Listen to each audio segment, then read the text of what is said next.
Good morning, ladies and gentlemen. Welcome to the second day of RenewX. We had an electrifying day, the first day. Today would be far more better. We're looking forward for the support of the industry, and I welcome all of you to the conference arena for the first session of the day, which is role of solar, energy storage, green hydrogen in energy transformation of India. The session objective being to bring together key stakeholders from the renewable energy sector to discuss and deliberate on the role of energy, green hydrogen, solar, and transformation of India, potential of synergetic growth of solar and green hydrogen. Together we are stronger. It's the responsibility of industry leaders to pave the way to successful collaboration across the renewable energy sector. May I please welcome on the stage our moderator, Mr. Bhagyatej Reddy, Director PwC. May I please welcome on the stage Mr. Chiranjeev Saluja, Managing Director, Premier Energies. Mr. Manish Narula, Executive Vice President, South Asia, Jinko Solar. Mr. Vivek, Head India, DG Business Unit, Langi Solar.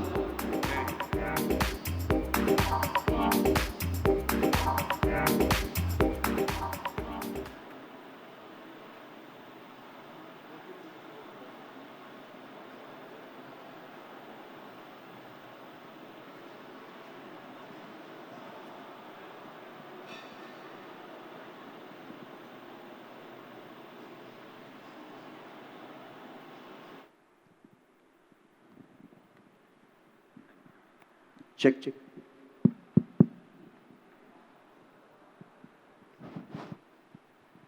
Hello.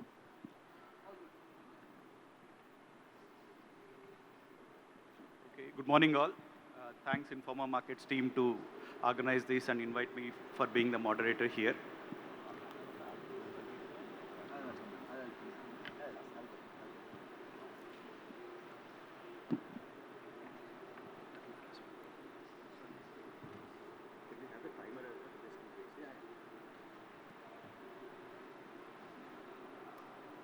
Hi, good morning again. So, a bit of a background to this session. This will be a session where we will try to focus on what's happening on the solar sector, energy storage, and to an extent on green hydrogen that's happening in the country.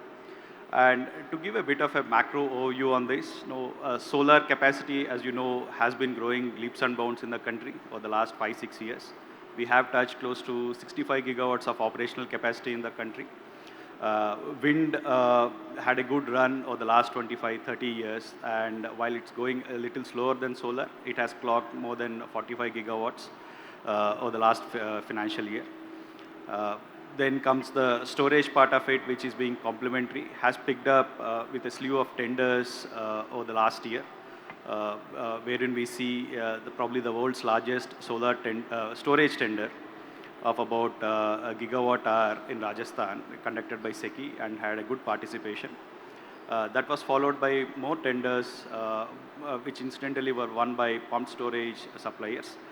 So then coming to the hydrogen part of it, we have seen a slew of MOUs being signed, pilots being put up, auctions being conducted. So with this as a backdrop, today's discussion will be on what needs to be done, what can be done over the medium term in India in this context. So maybe before we start the session, I'll request my panelists to briefly speak about their background and what their company does. Saluja sir. Thank you. So I'm Chiranjeev Saluja, Managing Director of Premier Energies. Premier Energies is a 28-year-old company into manufacturing of solar cells and modules. We are based out of Hyderabad, and present capacity of our line is about 2 gigawatt per annum cell manufacturing and 3 gigawatt module manufacturing. I give it to Manish.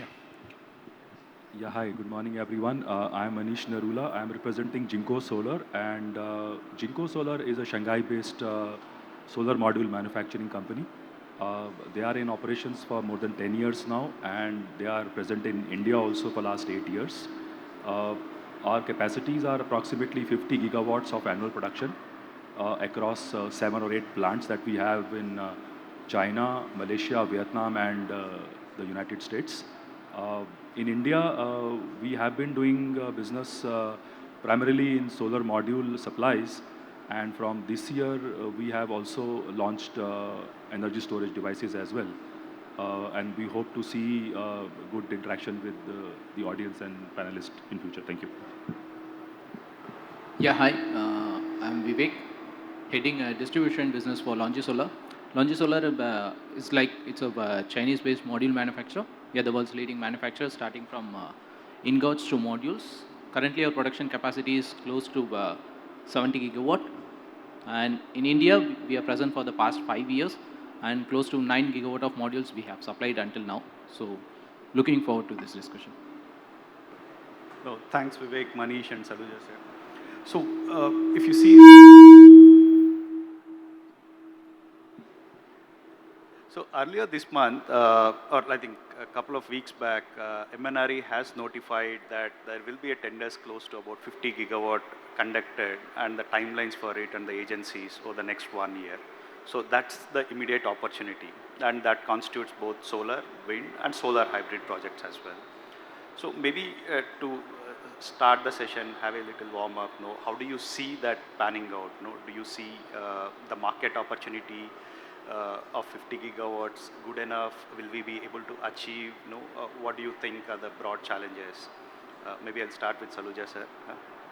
Yeah, so I think the targets which MNRE has announced seem really high now, but looks like we will achieve it, because if you look at the past, when the initial solar mission was announced, it looked very difficult that we would achieve that first 100 gigawatt, right?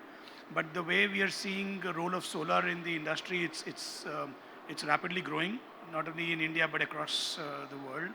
And the focus on solar now in India, in the entire sector, that is just not IPPs, CNI, but also in manufacturing, is looking very, very focused. So you have seen the great success in the PLI program of the Government of India. The response was quite decent.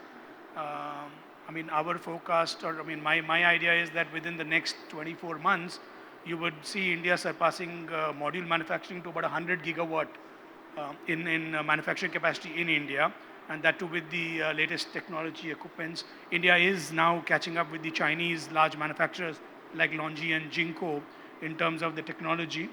Yeah, so I feel quite positive about this target. So maybe Manish and Vivek, from a supplier of repute and who have been in this space in India for a while, how do you see that panning out? A second, I mean, a sub-question to that is, do you think the prices discovered in the tariff-based bidding would be sustainable with the changes in, say, polysilicon prices? How do you see that, in terms of bids versus this? Yeah, so thanks for this question. Yes, this is a very great initiative by MNRE, because there has been a demand by the investors and by the stakeholders to give a longer outlook of the market, how it is panning out. So earlier, it was based upon certain approvals by cabinet minister or others, that they used to announce certain tenders, whether it is by SECI or NTPC or other agencies. But this is a very bold step, I would say. This will go in line with investors and stakeholders' expectations, that India has given this kind of a roadmap for bidding in the first place. Of course, it has to be topped up with several other infrastructure support, what is needed in the country in terms of transmission lines and, the land availability and several other factors. But yes, at least this is announced, so we know other things will fall in place. And coming to this announcement, even before that, this announcement is 50 gigawatt per annum, but even before that, there's a backlog of approximately 20 gigawatts of projects, which are in various stage of development. PPAs have been signed or in the process of signing, and these are going through various stage of development. So looking at the backlog as well as this announcement, I think we see a very promising forecast for India in terms of supplying solar modules. And as Mr. Saluja said, India is itself going for its own manufacturing, capabilities. competing with, global players. So it will offer a very neutral playground for the developers to pick up all the new technologies, within the country. Because so far, what we have seen in the country, people were late adopting the technologies. But with the announcements as well as with the thrust on the Make in India initiatives as well as in PLI, we will see that people will be spoiled for choices for technology within the country now. And in terms of the price trend, definitely this will lead to a competitive price trend. Uh, because initially all the new manufacturing units would need to find a place, find a reference in the Indian market in technology. So they will try to offer as competitive and as high quality products as possible. So I'm sure exciting times are ahead through this. Thank you. Good to know your views. No, Vivek, maybe can you chime in? No, how does Longi see the whole opportunity per se in India? Of course, like as you have mentioned about this ambitious targets and everything, I just want to quickly touch upon the segment which I represent more on this C&I and rooftop No, segments. in fact, I have a point to add. So, in fact, yesterday, the ex-energy secretary of Telangana was saying, while India had ambitious 100 gigawatt plan, we have achieved all of it except one, which is the rooftop solar of 40 gigawatt. So, yeah. Yeah, sure. On your So if going forward in achieving this ambitious target, what we really feel is that rooftop solar is going to play a huge role in that because that's a untapped market and it's a huge potential as well. So right now this rooftop market is majorly dominated or contributed by C&I segments, and in coming days rooftop residential rooftop also will pick up. So going forward is like a lot of C&I players now they are adopting because they have seen the benefits of adopting to rooftop solar. So with the latest technology and everything, we see there is a bright future. And also the price trends are coming down using the latest technologies and the higher watt peak modules or whatever is available right now. So we feel positive about the ambitious targets. So I think you and both Vivek did mention about the technology advances. So can you throw in a bit, little more light on that in terms of efficiencies for laymen's or the choice of technologies? I mean, what's happening in China, for instance, on HJT or TopCon? Which ones are the more preferred ones? And importantly, on cell size, wafer size, etc. So over to you, Vivek and Manish, to share your thoughts on how the technology is evolving on the solar manufacturing front. So like solar technology is where the technological shift is happening very fast. Like I guess 2-3 years back, no one would have thought that poly will be reduced to a market share of less than 10% or 15%. But this has happened now. Now mono PERC technology is dominating. In mono PERC, like comparing to last year, now bifacial technologies are dominating. Even we have seen a trend that people are adopting bifacial modules for rooftop technologies, rooftop projects. So right now the trend in China is like a lot of companies, like bigger companies like be it Jinko, Longi, and all the other companies, they are placing their bets on the new technologies like N-type TopCon and also HJT, and they are coming up with new technologies on back contact as well. So looking forward, like we'll be getting modules with higher efficiencies of 22.8 or 23% or even more than that. So these are the technological shift happening. And when it comes to cells, it's like there is a technological war, which is between 182 mm versus 210 mm modules. So in that right now, people are adopting more on 182 mm based wafers because of its smaller size and its lower current rating. So these are the current trends which are going on in the market. Manish. Yeah, so I just want to add up that India, we have seen that is a follower of technology. Whatever is, designed and developed by other countries, whether it is Western countries or, Chinese players. India has always seen a late adoption of technologies. And if we look, behind 5 years, when polycrystalline was very popular, Chinese have, come up with mono PERC. Even Longi was the first one to come up with mono PERC, and they had their own reference sites, and which was proven. And then people started adopting in China as well as in US. And then there was a trend, there was a enhancement of the capacities based upon that success, and India started adopting mono-PERC. Similar was the case when there was a launch of bifacial modules. India was late in adopting it, but successfully India has adopted because India find a value in it. Similarly, I think we would see that the adoption of TOPCon technologies or even HJT technologies, presently these are in demand. In fact, I would like to put it on record that Jinko at present has converted its lines approximately 50% capacities on TOPCon. So out of our 50 gigawatt of annual capacity, almost 25 gigawatt has already been converted to TOPCon, which means we see a game changing very soon. And those who are late in adopting also will follow suit. And due to their demand, we will convert 100% very soon in these technologies. In China, I have also seen many other competitors have their reference sites for HJT technologies now, which means once they show a proof of concept of that technologies, they will offer it to Western world, who are one of the first, quick adopting, in the technology side, because they can pay a price also. Because initially, any new technology is costly. So those Western worlds have a playground to, pick up and pay the price for that, and then the rest of the world follows. But I would request that, Indians should not wait for new technology expansion or adoption.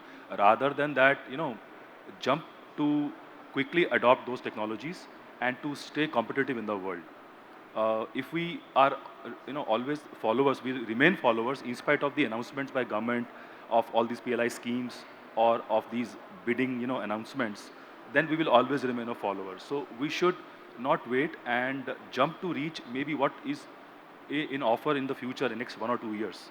We should look at, picking up those machineries, those kind of technologies, use it in our labs, maybe improvise it a little bit, but should look at the future of technology rather than just being a followers. Thank you. That's a good point, Manish. So in fact, the whole concept behind PLI, not just for solar, for other industries as well, 13 other industries, is the leap in technology that the government is pushing for. And specific to solar PLI, you would have noticed that the incentive is pegged to the conversion efficiency that we are showing up. So in a way, I think the plan is there. It's about, intent is there, but it's about, implementation part of it. Agree with you totally on that. So back to Saluja sir, while these technology changes are happening, I have two questions. I mean, question is on two folds. One, how do you see as Indian manufacturer, how are you adapting or how quickly can we adapt this in Indian context? More from a manufacturing standpoint, and the second is on from a EPC standpoint. So when I say EPC standpoint, if you have a bigger module size, so people are talking about 635, 700 plus, which comes with a problem of installation. We are used to labor-intensive installation process. So how do you see that? One from a manufacturing, second from EPCs. Sure. Yeah. So coming to the technology, Bhagitej, what we are seeing is that Indian large manufacturers are now very quick in adopting new technology. If I talk about Premier, we were the first ones to launch the 182 millimeter mono-PERC cells in India. The first country to make the cells, first company. And then in terms of TOPCon coming, we are already discussing and implementing our plans for implementing TOPCon within the next 12 months. So which means that it is a challenge. So it's not just about technology. What we need to really look at this whole solar, role of solar and transformation which we are talking about. The biggest challenge which we have in India is that supply chain, which is a big challenge because we are not looking at the whole solar sector or even the green hydrogen if you talk about. It's very easy to set up evaporator manufacturing, but then there's something else which goes into even making the evaporators. So what happens is that if you look at what China has done, which no other country in the world has done, is they've created an entire supply chain. So which really helps them to scale up. Maybe a little question here. In fact, again, going back to the PLI, there is a local value addition component as well. Sure. While I'll not say that's an incentivizing principle, but somewhere it is getting baked in. what it means is it is pushed onto manufacturers like you to create a supply chain for yourself. And I believe this is where the things are a little different from Chinese way of doing things. Yes. Yes, I agree with you, but then still, if you look at that push of PLI, I mean, we still don't have scale. If you just heard what Manish said and what the Longi team said, Jinko manufacturing is 50 gigawatt. Longi is like 70 gigawatt, right? Our entire PLI is 50, 60 gigawatt. So we are not still there. We need scale. And every time it's easy to say why Indian modules are expensive is because of scale. And we need to think big. We need to have the entire supply chain in place, glass manufacturing. I mean, today everything is imported, except EVA, which is there now. But yes, we are on the right track. We need to speed up. We need to speed up. We are running out of time. If you go back when Premier started in 1995, there was no manufacturing of solar in China. The largest of the largest companies in China started in 2001, 2002. I know few people who are now in the US working with US government and Germans who went and taught the Chinese what solar was. And we missed the bus. Now, we need to look at it at a 360-degree angle and work on supply chain, work on scaling up. And technology upgradation is, of course, the need of the hour.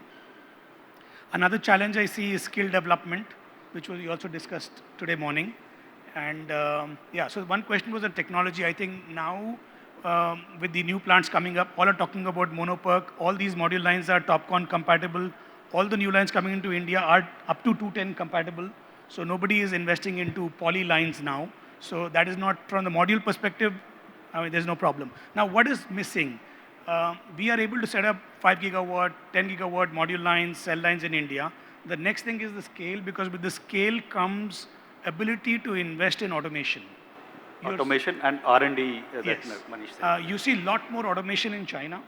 To give you a perspective, a 1 gigawatt cell line in India would need 250 people to run it, whereas in China it's just 100 people because they all run on AGVs. And with the automation coming in also comes the efficiency. Now, which also means you need that much more funding, from the bank's perspective, from MNRE supporting funding to manufacturers in India, because the scale is different. And if we don't achieve scale, we'll not achieve pricing. So your other question was, apart from technology? It's on EPC. No, once you manufacture. So large modules versus small modules. This is, of course, there is going to be a very clear product demand from the rooftop sector, which will not accept, according to me, the 700 watt modules, because they're difficult to get to the roof, difficult to handle. But yes, if you're talking about on-ground projects, there would be, but then we really don't see a great challenge in Indian module manufacturers to move from 550 watt monoperk now to 580 watt TOPCon to 700 watt. All the lines are compatible. It is just the question of changing over and starting to supply those modules. If you talk about cell line, today India has about 5 gigawatt per annum of cell manufacturing, which is again nothing. 5 gigawatt is nothing. We need to get much more. All these lines are compatible to do up to 210 millimeter, in fact, to up to 218 millimeter wafers. So that should not be a problem. But yes, the rooftop segment will ask, even if you look at the US market, they still need the 450 watt, the 500 watt module. They don't want the large format modules. Oh, that's quite insightful, Mr. Saluja. So moving on from solar to a space where we were at solar maybe 10, 12 years back is on the storage front, where there is action, but there is limited action, and it's likely to grow up. It's likely to grow significantly higher with more renewables getting integrated. So again, looking at a macro perspective, we are generating about 25% of our energy from renewable sources. 10% is from hydel. Another 10% comes from both wind and solar put together. So the second 10%, if it has to go up, because hydel is a traditional one, conventional one, large hydro, etc., and controllable to a large extent. So we need storage in place, be it battery systems or pumped hydro. And we believe, Manish, again, you have, as Jinko, have products around battery-enabled storage systems. Can you throw a little light on what's the experience like in other markets as far as storage evolution is concerned? to give you, my broad perspectives, there are two ways in which US has picked up. One behind the meter, along with rooftop solar, or at a grid level, where the ISOs at the transcos have taken a lead to set it up, where or in some instances where the generators have taken a call because there is a market-linked tariff, so to say, to have storage as part of their projects. So which one, which path do you see India taking up, be it on the distributed side, behind the meter, or will it be more grid controlled or grid tied storage? Thanks. I think it is interesting to look at these aspects when India is going into a demand of energy storage. We have seen that initially the costs are quite prohibitive in energy storage. And that's why India has seen a mix of pump storage as well as battery storage devices. But what Jinko is doing presently is betting on battery storage devices, primarily to support, C&I installations, residential installations, and we have a product which will also support the grid integration as well, to manage the voltage or frequency, fluctuations and all other things, or peak shaving.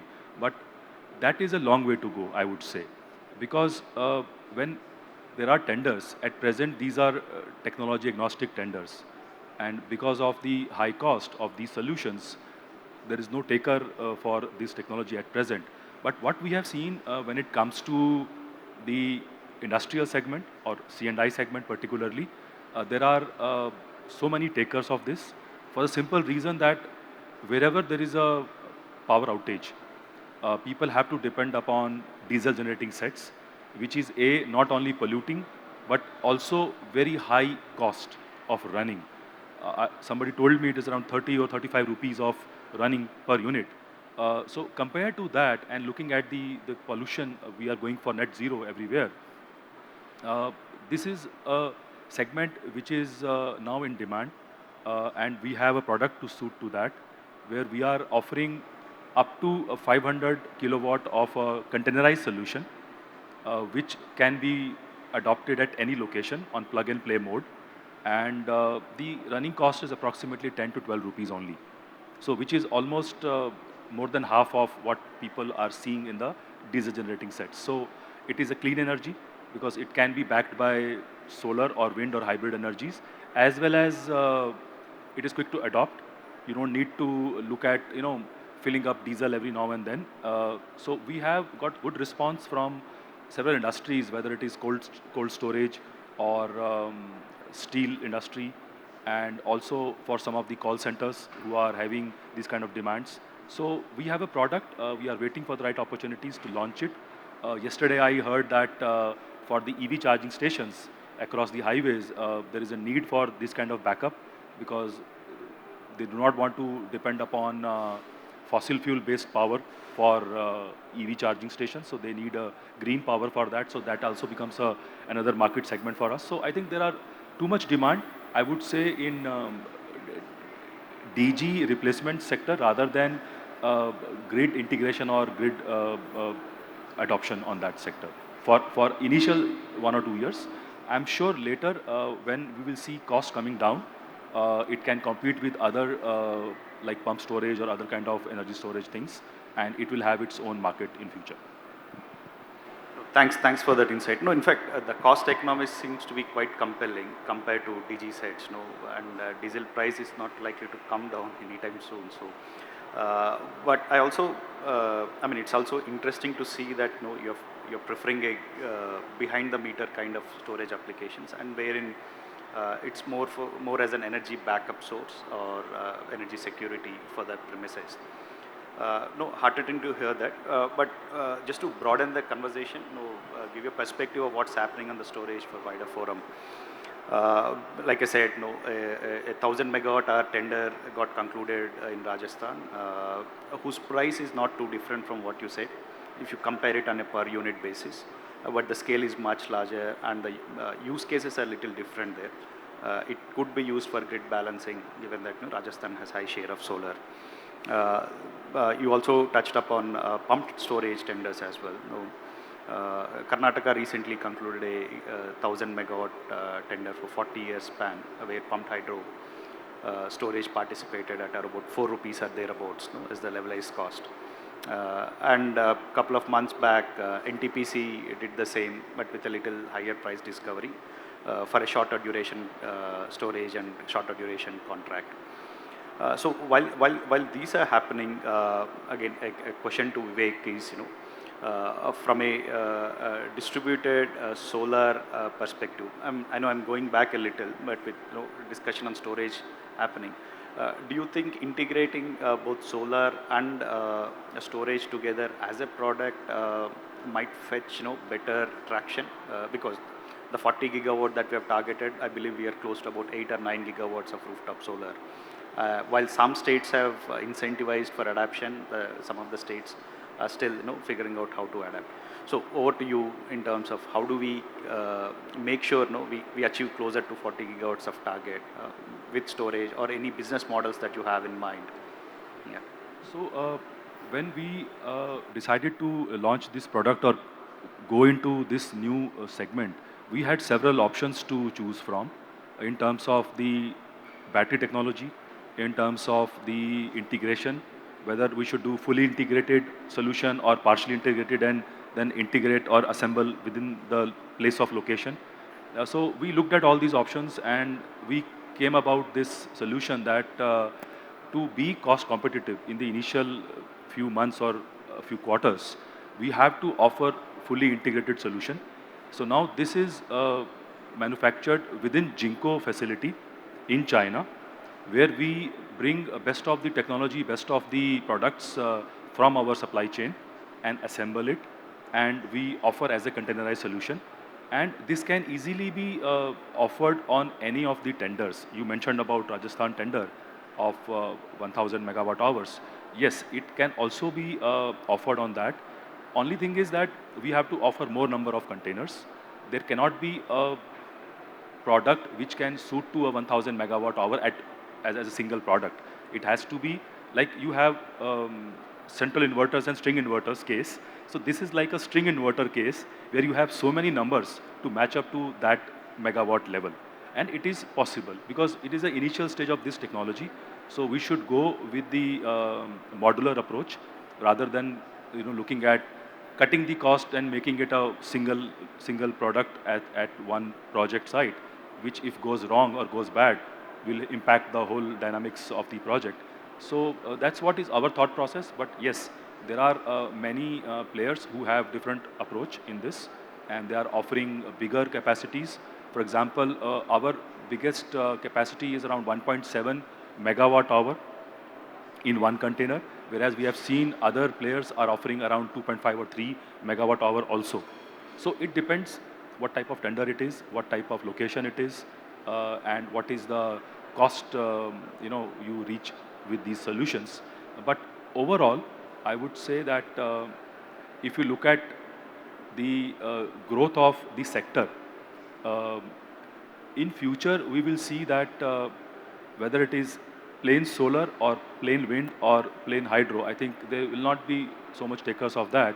People are looking at picking best from each of the domain, solar domain, wind domain, and also battery and other domains, and making it a hybrid solution and offering it to the government as well as to the consumers, such that overall there is a demand of this technology as well as there is a cost curve which is on a going side always. So we should look at future now and keep trying these technologies rather than waiting for the price to come down. That's understandable. Look, Vivek, any thoughts from your end, given your focus on distributed generation, distributed solar? Yeah.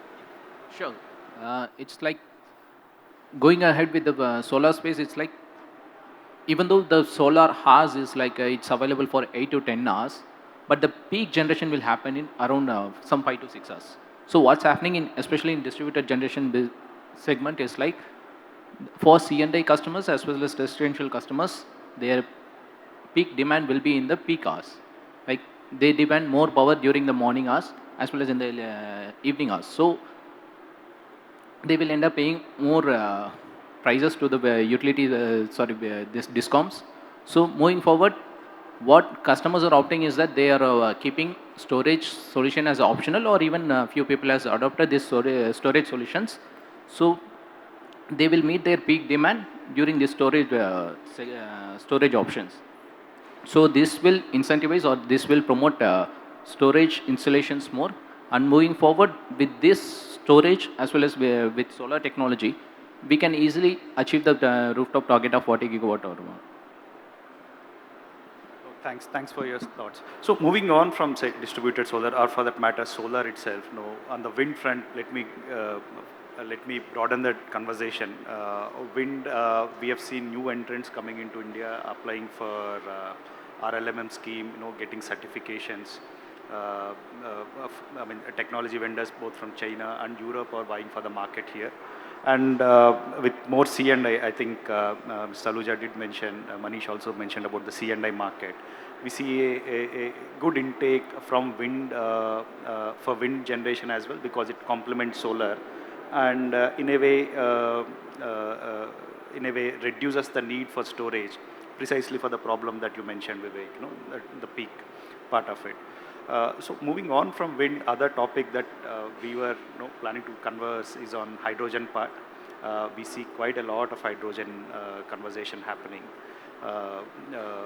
So there are MOUs being signed with the state governments, pilots being run, starting with 100 kiloton or even lesser 10 kiloton kind of projects, pilots being run. But the more interest seems to be coming from European and East Asian majors. It could be utilities, European utilities who also provide gas or fuel sources apart from electricity. So they seem to be at the forefront in signing agreements with Indian hydrogen manufacturers. Likewise, traders from East Asia, Northeast Asia, or from Singapore, they're also keen to evaluate and get into agreements with Indian developers. Incidentally, it's the renewable companies who have taken a lead here to manufacture that. While the demand comes from overseas, it is also pertinent to note that Indian OMCs are also keen to encourage hydrogen generation. We see a slew of tenders likely to come up to set up electrolyzer in their premises and whatnot. So again, Mr. Saluja, you nicely said about the challenges in manufacturing, or how Indian solar manufacturing is moving ahead now. So maybe do you find some analogies with, say, electrolyzer manufacturing in the country? In the sense, you said you have been in this space since 1995. There are a few more companies who have been in this space, in your peers probably from 90s, and are seeing the huge growth of late. So any suggestions or any learnings that electrolyzer manufacturing as a fraternity that you see here? Yeah, so as Premier, we are not looking at getting into electrolyzer manufacturing as of now, but the learning which I was always talking about is that India should not miss the bus again for green hydrogen, what mistake was done in solar. We don't need to just look at, getting into PPAs, or, you need to look at the whole supply chain. There has to be, as of now, there's a clear lack of policy. Everybody's talking about green hydrogen, but then how are you going to achieve these targets? What is the intent the government has in terms of electrolyzer manufacturing? Are we going to stop at electrolyzer manufacturing, or are we going to go backward integration? Are we going to again have the same situation which we have in solar, where the market, the supply chain is controlled by one country? We have no choice but to buy all our silicon wafers from there. 98% of wafers are made in China today, right? So we missed the bus in solar. We are trying to catch up now. So my view on this would be that they should look at a clear policy for green hydrogen from manufacturing perspective, deployment perspective, talking to the consumers like the steel industry, the pharma industry, which are large consumers, how they're going to adopt to this. So I think those are the challenges which should be looked at on an overall scenario. No, good to know that, Mr. Saluja. So in fact, there is a PLI being planned around for close to about 17,000 crores to encourage electrolyzer and fuel cell manufacturing in the country. But your question remains pertinent. No? How much of backward integration can Indian manufacturers do? So yeah, Manish, you have a point. So, I was a part of one R&D conclave at MNRE 2 weeks back, and there was an announcement that out of this allocation of PLI on hydrogen, or there is a substantial chunk which is earmarked, approximately I think 400 or 450 crores for the R&D of this technology within the country. So this is something very innovative that I've seen from government perspective, because government has never given or earmarked any subsidy for the R&D of any sector so far. Oh, just to add on that note, there is an expression of interest currently available for for academic institutions of repute Yes. to participate So- and set up what they call hydrogen valleys. Yes. So I know you are also an expert on this, and you have been consulting from your professional roles and responsibility as well. So please add from your perspective also. But what limited knowledge I have got from that conclave, I am trying to share that government has made it a point to offer that kind of a specific chunk of money towards the R&D through the institutions also. But it is a big step. That means India wants to lead in the hydrogen, and they have rightly created a national hydrogen mission for that purpose. There is a team sitting in MNRE or maybe outside to monitor this, and there is a target behind it. And what Mr. Saluja said, that India missed the bus for solar at that right time. Rather, they were ahead of China. But right now, it is a time to catch up on that. And this is something new and innovative which India can adopt. And let us not miss the bus this time. And I would request, please you add from your experience some points on hydrogen as well. No, thanks. So, one, you rightly said, no, R&D is an object of interest. While electrolyzer manufacturing, while it cannot be completely, what do you say, to be imported, while, like Mr. Saluja said, no, the key for modules, the wafers, no, close to about 95-98% comes from China. Electrolyzer, we don't need to be so dependent, so to say. A bunch of European companies and US companies, thanks to the fillip given through IRA in US or EU Green Deal, are scaling up their processes. In fact, their order books are also so full. But again, the way probably I see for electrolyzer manufacturing in India to take off is that, again, just like we strip modules into cells, ingots, wafers, and modules. Here, if you see the stack, which is at the heart of, it's like cell in our case, or batteries. It still is heavily IP protected. There are a handful of companies who are able to produce, which can be utilized on the field with consistent performance. So that has to be dependent. But the good part is it's only 35 to maybe 40-45% of value. Then comes the balance of stack, which involve the machinery that are utilized in, say, any industry which deals with fluids, fluid controls, for instance. It could be metering devices, it could be flow controllers, etc. So that we have manufacturing ability in India for a different segment. So that can be ramped up. But again, like Mr. Saluja said, the supply chain has to be incentivized. I know one thing that bothers me, especially in solar, is glass manufacturing. I mean, what was needed was the scale, and people were willing to commit. So coming back to this, so you need the balance of stack as well. That commitment on size for existing companies to expand and cater to this new emerging need. And the third crucial component is balance of plant, much like BOS in a solar module, solar EPC work. So which involves a bunch of, again, electrical equipment, which India has always produced within our country. So yeah, in a nutshell, the three components, the stack seems to be the toughest one. We have to depend on it, and which is where the R&D is happening across the world. And probably India, not to miss the bus, probably we need to get into that while we continue to import and utilize that. Yeah, Manish. So I want to add one question here to you. In my earlier part of my career, I was working in refineries, and I've seen hydrogen generation and storage. And it is well-guarded storage area where we store hydrogen because of the reasons of its nature of the gas. So what is your take on the storage and even transportation of hydrogen? Because in future, whatever we do, we generate hydrogen, we have to store it or maybe transport it. So what is your take on that, which is a more driving factor for success of hydrogen in the country? Good question. So here is other place where there is research going on, be it on composites to store or a blending of hydrogen with natural gas to see that the existing lines can be utilized. So there are two emerging views. Again, in one of my recent interactions, I was told Germany, the natural gas lines which carry are apparently compliant even for hydrogen. Hydrogen, like, is a corrosive material. Anything that it touches gets corroded very quickly. So apparently they have planned in advance to utilize those lines. But that's one end of the spectrum where, which appears little fanciful for me. But in India, for transportation purpose, we need to focus on the blending part of it. IOCL claims that they're able to blend up to 20% in laboratory conditions. So 20% of hydrogen with natural gas, or 2% by weight.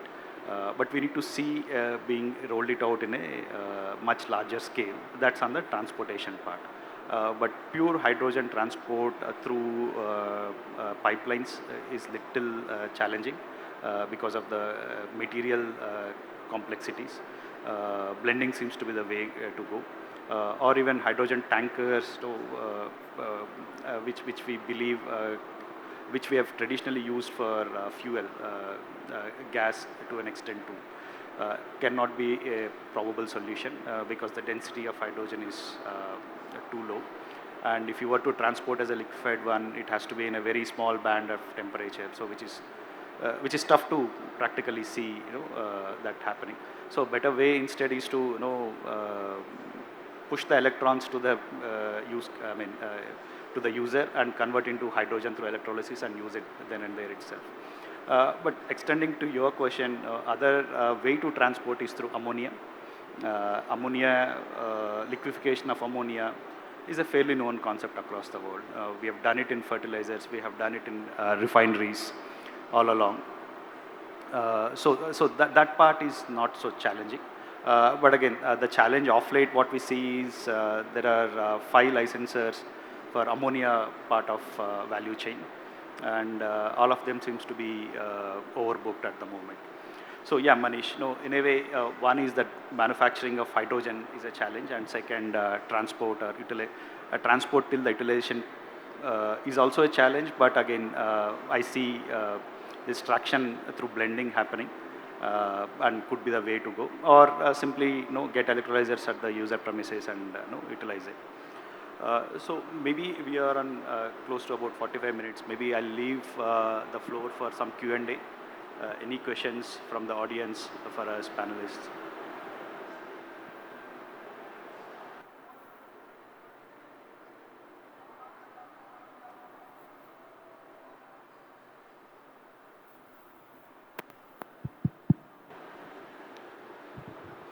Sir, we are very proud of your Mr. Charanjit because he is our representative of Hyderabad as far as the solar is concerned.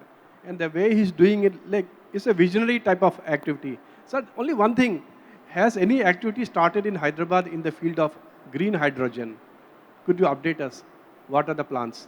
Yeah, so as I said, Premier as such, we have not, still gone into green hydrogen. So I would not be able to, give you more insight on green hydrogen. It's Bhageteja here who's more into that and could, being from, again, PwC in Telangana, maybe you could share some insights.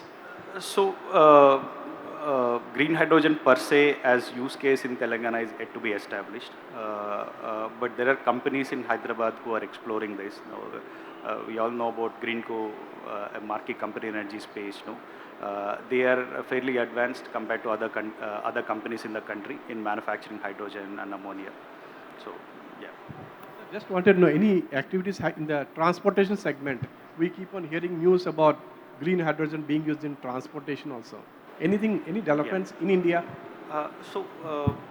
There are a couple of initiatives taken by central government. One to have a fuel cell based electric vehicle from New Delhi to Leh Ladakh. I believe Tata Motors is supplying those buses, but I'm not sure if they've been deployed fully yet. And a similar plan from Delhi towards either Jaipur, Agra. They have plans to do that, but again, I'm not sure what's the status.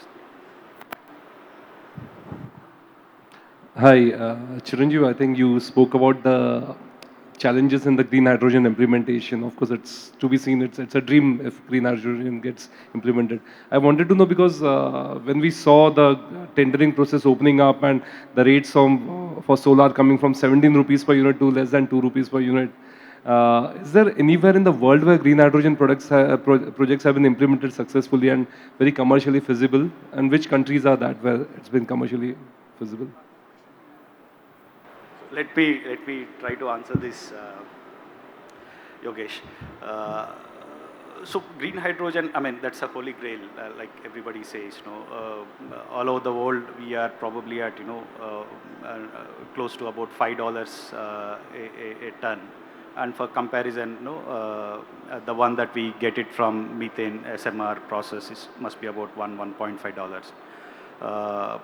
So to have that bridge, one you need is cheaper renewable energy, and only tropical countries like ours, or to an extent Australia or Middle East or MENA region are ideally suited. But even in such places, it's still in experimental phase. Some of the Indian companies have set up pilot projects there, but they're yet to cross that, $1.5 kind of a thing.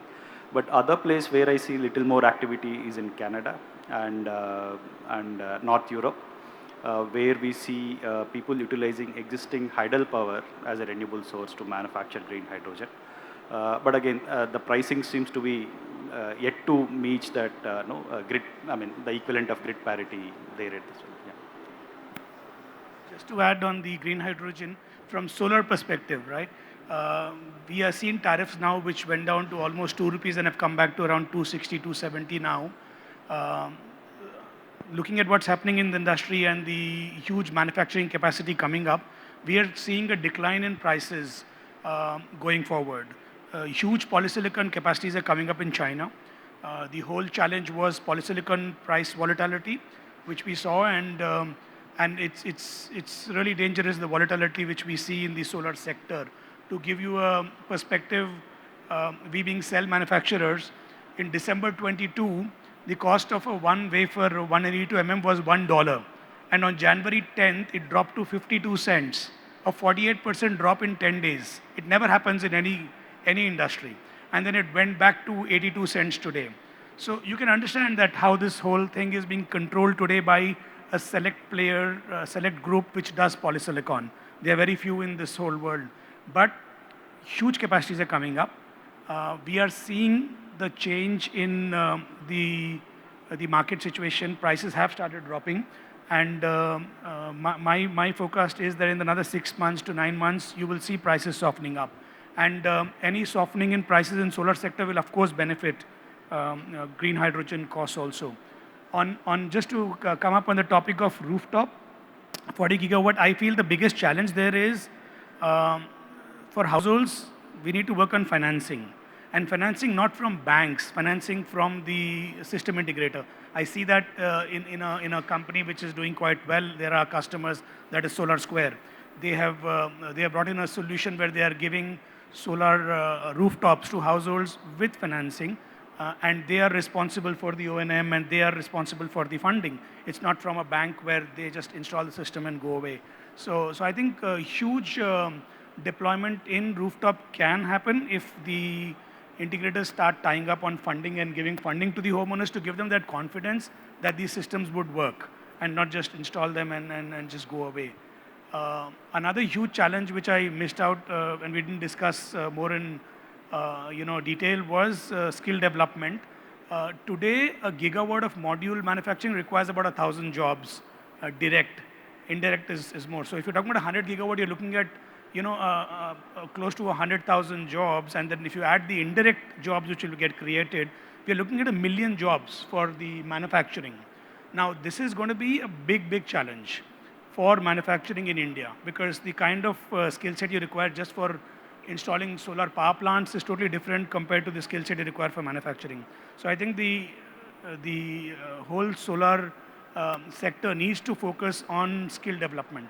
There is a huge value creation for jobs. And what we are also forgetting is role of solar not only in transformation of India, there's a huge potential for export from India, manufactured in India, because people are looking at the clean silicon supply chain. So this is also something which needs to be really put focus on. Good that you reminded us of that. No, I almost forgot about the skilling part. So again, to give a perspective, we probably are all aware that Apple has moved some of its manufacturing to India, its iPads and iPhone devices. To give you a context, we kind of doubled or tripled our sales in the first 9 months of last financial year compared to what it was. And the expectation is we will again do so in this and the next financial year. But we were catching up with few executives from the manufacturers, the the Taiwanese manufacturers who do that. So one problem that they've found in India, which they were little unaware of when they started, was the kind of rejects for each phone that gets manufactured in India, or 10 times of what they have seen in China. So, and they say it's simply on account of lack of adequate training, lack of not just on the labor who are on that, but also on the processes part of it, the importance of processes. So that definitely is a challenge, and unless we ramp up the skilling capacity, the throughput is likely to go for a toss. And here again, especially in solar, we are being measured against some of the bigger names, and it's not a geopolitical choice, it's a commercial reason why we are doing it in India, and definitely that's the need of the hour. So any more questions from the audience? Yeah.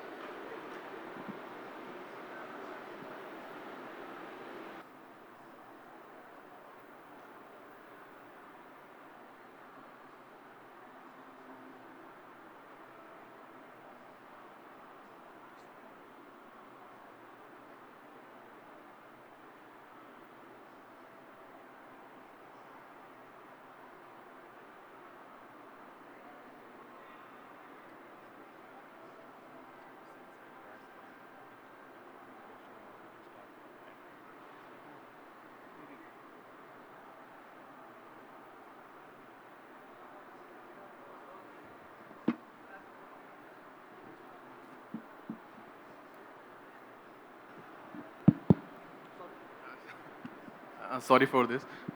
So my question is on module manufacturing. So currently, China alone has a capacity which can cater to the world. In fact, more than that. Then with the PLI benefit, India is also coming up with at least 40 to 45 gigawatt in the next 2-3 years. Same is with US, with IRA, they will be coming up around 50 to 60 gigawatt, which is at the announced capacity. So will this really benefit the global requirement of the modules? Like there will be reduction in the prices, or we will be end up having the more capacity, over capacity? So talking about price, let me tell you, module manufacturing has become like a commodity sector now. So the price, again, as I told you, is controlled by the polysilicon manufacturers, right? It all trickles down from there. Talking about capacity, even though this huge capacity is coming up in India, 40-50 is a small number. I would say India would have 100 gigawatt of capacity very soon, irrespective of, 120 gigawatt is the number actually. The demand is also increasing in a very big way. So we still see that the demand is going up multifold, so is the manufacturing. And a lot of manufacturing, which we're talking about in India and China, knock off 20% of that, because that would be polysilicon, which will phase out. Then knock off mono-PERC, which is going to be phased out. It's all moving to TOPCon. So these capacities would be on the theoretical plate, but actual capacity will be a little lower. So I don't see any threat in terms of overcapacity in module manufacturing, because the demand is going to be huge, and if we don't scale up, we will not be able to achieve better pricing in India. So that's my view on the manufacturing. My 2 cents here. So one, probably what you're looking at is, standalone installations that have happened last year or the last 2, 3 years, and continue to. We are probably projecting from there, what might happen in India. We have 50 gigawatts of renewables this year, etc. But what goes unsaid and what is latent is the whole electrification of energy. Say for instance, earlier heating used to be from fossil fuels. So could be coal, could be diesel, could be any of the natural gas, etc. But all such say heating applications, or even within a building, for instance, if you want to, in Europe especially, you have heaters, etc. So they're all likely to be electrified. So what we call this as a latent demand for electricity is likely to increase. One. And what goes along with that is, the whole unfortunate event of Ukraine crisis has opened up everybody to avoid over dependence on fossil fuels from other countries. So energy security in a nutshell is likely to cause more people to transition towards renewables, be it solar or wind. And solar is a little more easier one to install. It can be modular. You need not depend on fairly large turbines offshore or onshore. So there will be uptake of it, a significant one. And where I take comfort is, again, what has happened in Europe last year in terms of solar installations. They've jumped up almost 1.5x of the previous year. So the point, to answer your question, we need not worry about the excess capacity getting built up. Like Mr. Saluja said, polysilicon is the key. More it gets added across the world, better it is for price stability, and definitely there will be an uptake of it. Just want to add one point here. See, you talked about, capacity, which is access because of, various countries are adopting manufacturing within their own regions rather than importing from one particular place. The way all the countries are racing towards net zero targets, initially developed countries and then followed by developing countries like India, I don't see there is an excess of capacity in solar, because the way we have to adopt to net zero very, very soon, everybody has to go for renewable technologies, and solar will play a major role in that. So every country which is having a program for manufacturing, they have to protect that program such that the installations are available in that country itself, and then you do not have to compete with other parts of the world because you are protected within your environment. And what Mr. Saluja mentioned about the supply chain and ancillary setup, if India can also have a policy of that, then I think we don't need to look at anywhere else. So there will not be any excess because any country which is coming up with a program has a goal, and that's why we are coming up with such schemes. Yeah, thank you. So I have one more question. Sure. Currently, India is seeing short-term opportunity in US because of anti-China sentiment. But I was just reading somewhere like US is thinking not to procure from India also because they have to motivate or they have to promote their domestic manufacturing also.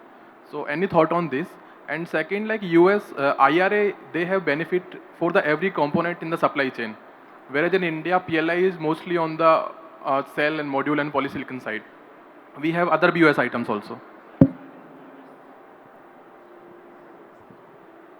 I think US is doing exactly what I was telling you, that you need to have the entire supply chain. And if you look talking about short-term demand in the US, I don't think it's short-term because again the biggest challenge in US is very difficult to get people to work for you 24/7. You're talking about whatever automation you do. If you're looking at module manufacturing, I think Manish, if you can add in more on the Jinko facility in the US, the kind of challenges Jinko would have faced, because these lines have to work 24/7. We can't shut them down. And to get people in the US to work for you, 300 to 400 jobs per gigawatt, even with automation in module manufacturing in the US, is a great challenge. Then again, even though the IRA has come up and they're talking about huge manufacturing, what I see is that you'll find more of module manufacturing coming in the US to start with. Cell, wafer, and polysilicon will take time. The most difficult part in the entire solar chain is polysilicon and cell manufacturing. It's not easy to do cell manufacturing because cell manufacturing is a process-oriented, facility, and you're dealing with hazardous gases, hazardous chemicals. Very difficult to get clearances in the U.S. Environmental clearances to set up large cell manufacturing plants there. So there is a huge opportunity going forward for Indian manufacturers to sell to the US. It is going to last not for short term, but I would say it would last for the next 5 to 7 years because it's not going to be so easy for US to set up manufacturing because they've not been used to manufacturing in the US. If you look at what is happening in the US in the last decade, you don't have people who would come and work in a manufacturing facility. That's a big challenge they have. You would like to add something on? Yeah. Does that answer your question or did I miss out something? No, it was very insightful. Thank you.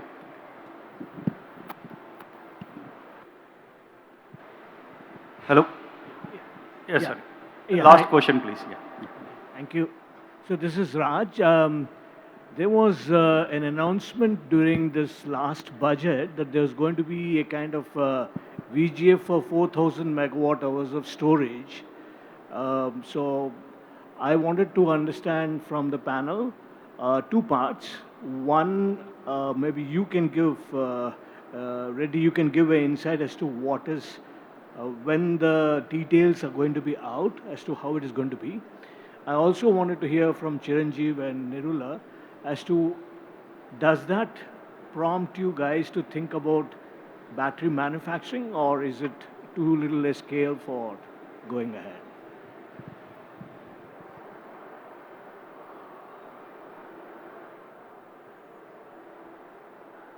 Hello. So I think the VGF, the way I've understood it is predominantly for procurement of storage by utilities. I think that's where it is likely to be earmarked.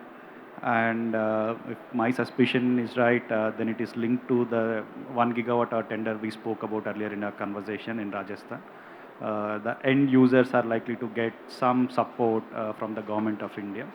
But again, while it doesn't directly goes to the manufacturer's kitty, what it does is, there's a fairly large opportunity of 1 gigawatt hour, probably the largest one-time tender that has anywhere happened across the world. So that fires up imagination of manufacturers to set up in India or start assembling in India to start with. So that's how probably, that benefited. On the manufacturing question, at Premier as such, our focus is more driven towards solar. We are not looking at battery as of now. We have been the early entrants into cell manufacturing in 2020. We now are putting all our efforts to get into wafer manufacturing. So we want to go to the downward stream, backward integration, and be a manufacturer which can give clean silicon supply to India and to the US market. Of course, we have our challenges because in India, when you are into the manufacturing sector, and like Premier, we are partially owned by a US-based private equity fund. We have our own challenges of the ESG focus on forced labor rules, in India. So these all, add to our costs of manufacturing, but then they also add to the value of the product which we give. And there are buyers who are ready to pay for such manufacturing facilities. So we don't have any plans to get into battery manufacturing. We're going to put all our money on backward integration. So at Premier, we are looking at setting up a 2 gigawatt wafer manufacturing in the next 18 months. There again, we have challenges because all the technology would come from China. You again need to go to China for the equipment. And there again, we see a lot of different perspectives coming from China that do they want to part with the technology or no. So yeah, we are going to work on these challenges and try to set up wafer manufacturing. Just a last comment on this. As Mr. Reddy mentioned, the VGF is not for manufacturing, so that will not help much to attract investments into manufacturing. But presently, what India is seeing in terms of battery, manufacturing or utilization in the country, as far as I understand, 80% is towards EV, and 20% is towards the stationary storage that we have in solar or wind, as a backup we talk about. So unless that segment reaches to its cost competitiveness, which is 80% chunk of the India, EV segment, this side of storage, which is 20%, will take time to reach cost competitiveness. So the players who are into those kind of EV battery manufacturing will take lead and then develop that infrastructure and supply chain to help this side of the story to evolve very, very soon.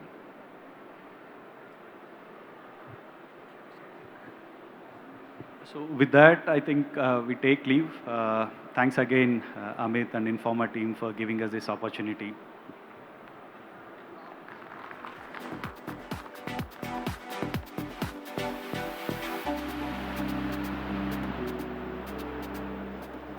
Thank you so much, gentlemen, for your views towards sustainable environment, towards net zero. May I please call upon Mr. Yogesh Mudras to hand over a token from our side.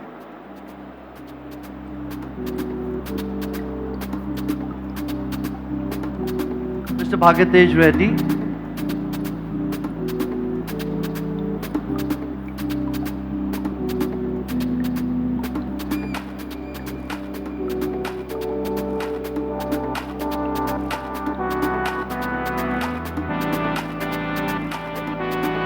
Mr. Chiranjeev Saluja.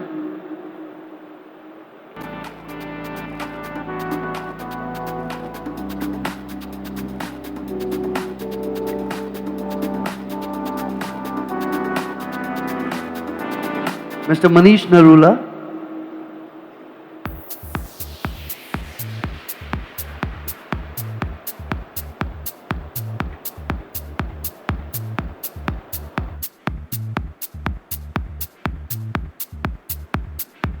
Mr. Vivek Ganapati.